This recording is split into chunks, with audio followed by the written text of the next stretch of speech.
अस्सलामुअलैकुम। Digital box के साथ मैं हूं मोहम्मद उस्मान। नाजरीन, कुछ माह पहले एक कबड्डी प्लेयर को कत्ल किया गया था, लेकिन अब सीसीडी ने एक और बदला ले लिया। एक और शख्स को इंसाफ मिल चुका है। अब ये बदला किस तरह से लिया गया, किस तरह से उस कबड्डी प्लेयर का कत्ल किया गया था, आज हम ये भी जानेंगे। और ये भी जानेंगे साथ साथ कि सीसीडी इस कातिल तक कैसे पहुंची और किस तरह से ये कातिल जो है वो अपने अंजाम को पहुंचा। इस पर बात करने के लिए मेरे साथ senior crime analyst Arsalan Taimuri साहब मौजूद हैं। इनसे जानते हैं। तैमूरी साहब, अस्सलाम वालेकुम। वालेकुम सलाम। सर, कैसे हैं आप? अल्हम्दुलिल्लाह। तैमूरी साहब, एक कबड्डी प्लेयर जिसकी अमूमन देखा जाए तो ना कबड्डी प्लेयर की किसी से दुश्मनी होती है, चाहे कोई भी स्पोर्ट्समैन है, तो क्यों इसको कत्ल किया गया था? क्या ऐसी वजह थी कत्ल करने की? देखें, कुछ हमारे मुआशरे के अंदर नासूर पैदा हो चुके हैं हम्म। और वो नासूर ये नहीं देखते हैं कि कौन आ रहा है, किसके साथ वो उलझ रहे हैं और क्या वो कर रहे हैं। हम्म। इसी तरह का एक नासूर कसूर के इलाका में पैदा हो गया। इसका नाम था आमिर। ठीक है इसकी आप तस्वीर भी लगी देख रहे हैं, जी। किस किस्म की इसकी शक्ल है। इस शख्स ने इसको गाड़ी पर आते हुए मैर नासिर को और उनके साथ एक दोस्त था यूनुस जट, इन्हें रोका। रोक कर इनसे मोबाइल और नकदी वगैरह छीनने की कोशिश की, जो डाकुओं का काम होता है। अब मैर नासिर साहब जो साथ जो दोस्त हैं, वो चूंकि जख्मी हुए थे, बाद अज़ा उनका भी मुझे पता लगा कि उनकी हालत भी ठीक नहीं थी। उन्होंने बताया कि ये लोग डाकू थे और इन्होंने हमसे चीजें खींचने की कोशिश की। मैर नासिर ने मामूली सी मजामत की। होता ही है ना, बंदा अपनी जेब में हाथ रख लेता है या मोबाइल कहीं छुपा लेता है या इस किस्म का कोई काम कर लेता है, तो मामूली मजामत के ऊपर इस आमिर ने फायरिंग करके मैर नासिर को मौके पे मर्डर कर दिया। उस्मान वो इतना अच्छा कबड्डी का प्लेयर था कि मैं आपको बता नहीं सकता हूँ। बड़ी उसकी इतना फुटेजेस हैं, बहुत ज़्यादा उसके जो है वो अपना सोशल मीडिया के ऊपर वो इन था, और उसकी कबड्डी की जो कुश्तियों की जो उसकी जो वीडियोस हैं वो बड़ी वायरल है मैर नासिर की, और बड़ा मशहूर आदमी था एक कसूर का। और इस शख्स ने ये जाने बगैर कि किस शख्स को कत्ल कर रहा है, इस आमिर ने कत्ल कर दिया था डकैती मदामत पर, और उसके बाद फरार हो गया था। इस वाकया के बाद सीसीडी की जो टीमें हैं वो इसके पीछे चढ़ गई हुई थी, आमिर के पीछे।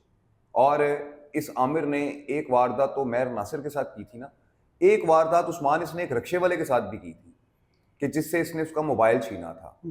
अब जब सीसीडी ने तफ्तीश शुरू की, मंशा एएसआई हैं, बड़े काबिल किस्म के ये ऑफिसर हैं, और इनके ऊपर खुर्शीद साहब इंस्पेक्टर बैठे हुए हैं, और जो यहाँ पे डीओ हैं अतीक डोगर साहब, जब इनको ये इस केस का पता लगा तो ये बड़ा हाई प्रोफाइल केस था जिला कसूर का, क्योंकि एक कबड्डी प्लेयर को जो है वो मर्डर कर दिया गया था, जिस पर इन्होंने तफ्तीश शुरू कर दी। और एएसआई मंशा ने वो जो रक्षा ड्राइवर से मोबाइल छीना गया था उससे इन्वेस्टिगेशन करते हुए वो नंबर लिया, नंबर लेकर उसको ट्रेसिंग पे लगा दिया। आमिर की किस्मत जो है ना वो कमजोर थी उस्मान, और ये शख्स अपने उस नंबर की वजह से ट्रेस हो गया। सीसीडी ने इसको अरेस्ट कर लिया। अरेस्ट करके लेके आए, इसे तफ्तीश की, इससे पूछा कि भाई तुमने इतने बड़े प्लेयर को, इतनी हाई प्रोफाइल बंदे को मर्डर क्यों कर दिया, क्या ऐसी बात हो गई थी? तो इसने बताया कि वो मजामत कर रहे थे मुझे चीज़ें देने पर, मोबाइल देने पर, पैसे देने पर, जिसके बाइस मैंने जो है वो फायरिंग कर दी। तो जब ये सारा वाकया हो गया, उसके बाद इस शख्स को, कि जहाँ पर इसने सामान छुपाता था डकैती का अपना लूटने के बाद, मोबाइल फोन या दीगर अशिया, तो इसको ले जाया जा रहा था वहाँ पर। ठीक है। जब इसको ले जाया जा रहा था तो इसके दीगर साथियों ने पुलिस के ऊपर, सीसीडी की टीम के ऊपर फायरिंग कर दी, और जवाबी फायरिंग में अपने साथियों की फायरिंग से ये आमिर मारा गया। ये उस्मान इस आमिर की कहानी है, ये आमिर की दास्तान है कि जिसने कबड्डी प्लेयर नासिर को मर्डर किया था। अच्छा तैमूरी साहब, जब कत्ल किया गया नासिर को तो सोशल मीडिया पर काफी कोहराम मचा था इस बात का।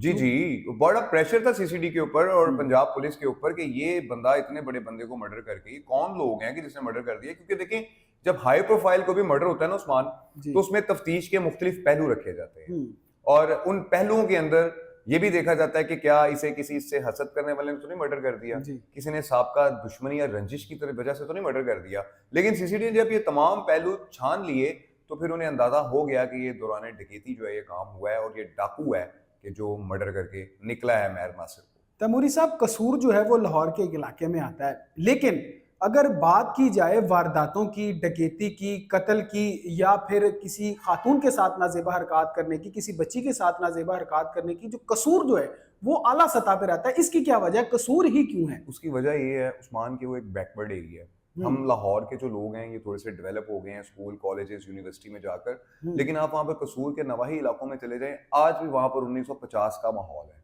बल्कि कई इलाके तो मैंने ऐसे देखे हैं कि जहाँ पर ये बैलों के साथ जो है ना वो अपना खेती बाड़ी की जाती है, कसूर के कई जो एरियाज हैं, तो वो एक बैकवर्ड एरिया है। एजुकेशन की कमी है, मैं समझता हूँ, तालीम की कमी है, घरेलू माहौल की कमी है, कि जिसके बायस वहाँ पर जराइम की वारदातों में इजाफा है। और जैसे कि आपने बताया है कि ख़वातीन के हवाले से, बच्चों के हवाले से जो जराइम होते हैं उनमें वाकई कसूर नंबर 1 पर आता है। लेकिन जो वहाँ पर DPO बैठे हुए हैं ईसा सुखेरा, उनकी पूरी कोशिश है, बल्कि वो कर रहे हैं इस कोशिश को कि वहाँ पर इस किस्म की जो हरकतें करने वाले हैं उनका अंजाम जो है वो बुरा हो।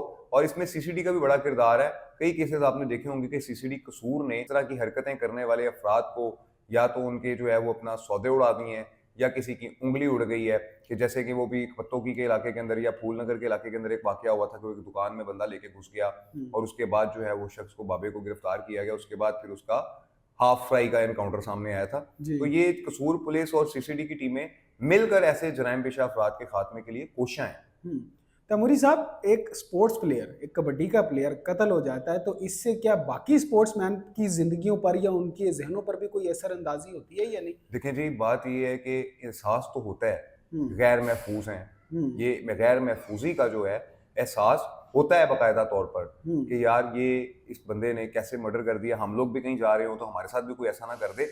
लेकिन जब पुलिस अपना काम करती है, जब CCD अपना काम करती है, तो CCD के इस किस्म के कामों से फिर अहले इलाका जो होते हैं या अहले देहात जो होते हैं उनमें हौसला भी पैदा होता है कि उन्हें अंदाजा है कि अगर इस किस्म की कोई हरकत करेगा तो फिर वो भी अल्लाह के पास ही जाएगा। तैमूरी साहब, आखिर में ये बताइएगा कि जिन अफसरान, जैसे कि आपने बताया DO अतीक डोगर साहब, मंशा साहब और इंस्पेक्टर साहब, क्या कहेंगे उनके बारे में? मैं समझता हूँ कि जो अतीक डोगर हैं, जो अपना DO हैं CCD कसूर के, वो एक, चूँकि वो लाहौर में भी सर्व कर चुके हुए हैं, वो एंटी करप्शन में भी सर्व कर चुके हुए हैं, बड़ा एक उनका माजी है, बड़े इनकाउंटर्स उन्होंने किए हैं, बड़े हाई प्रोफाइल क्रिमिनल्स को अतीक डोगर साहब ने ट्रेस किया है। और अब अगर उनकी जिम्मेदारी एज ए DO कसूर लगी है तो सुहेल जफर चड्ढा साहब ने कुछ देख के उनको वहां पर DO लगाया है कि ताकि वो इस किस्म के जो एलिमेंट्स हैं उनका खात्मा कर सके, और वो कर रहे हैं। बस एक मैंने अपना जो वीलॉग कर दिया, एक उसमें मुझसे थोड़ी सी मिसअंडरस्टैंडिंग ये हो गई कि मैंने वो जो एनकाउंटर है वो मैंने लोकल पुलिस के ऊपर जो है वो डाल दिया कि लोकल पुलिस ने किया है, लेकिन बाद में उसकी तस्दीक हो गई, उसकी तस्हीह हो गई कि ये एनकाउंटर अतीक डोगर साहब की सरबराही के अंदर, खुर्शीद साहब इंस्पेक्टर है, उनकी सरबराही के अंदर ASI मंशा ने जो है इसको गिरफ्तार किया था, इसको ट्रेस किया था, और बाद अज़ां जब रिकवरी के लिए लेकर जा रहे थे तो साथियों की फायरिंग से ये मारा गया था। ठीक हो गया। तैमूरी साहब, बेहद शुक्रिया आपके वक्त का। जी नाजरीन, आपने सुना कि किस तरह से एक और शख्स को जो है वो CCD की जानिब से इंसाफ मिल चुका है। अब देखना यह है कि कसूर में जो अब वारदातें बढ़ती हुई कम होंगी या नहीं, चूंकि जिस तरह मैंने आपको पहले भी बताया कि कई वारदातों में, कई हरकत में जो है वो किस तरह के लोग मुलविस होते हैं और किस तरह CCD जो है वो मुतहर्रिक है और इन लोगों को जड़ से उखाड़ने में लगी हुई है। नाजरीन, इस बारे में आपकी क्या राय है, हमें कमेंट सेक्शन में जरूर आगाह करें। अपना बेहद ख्याल रखें, अपने मेजबान को इजाजत दीजिए। अल्लाह आपका हामी और नासिर।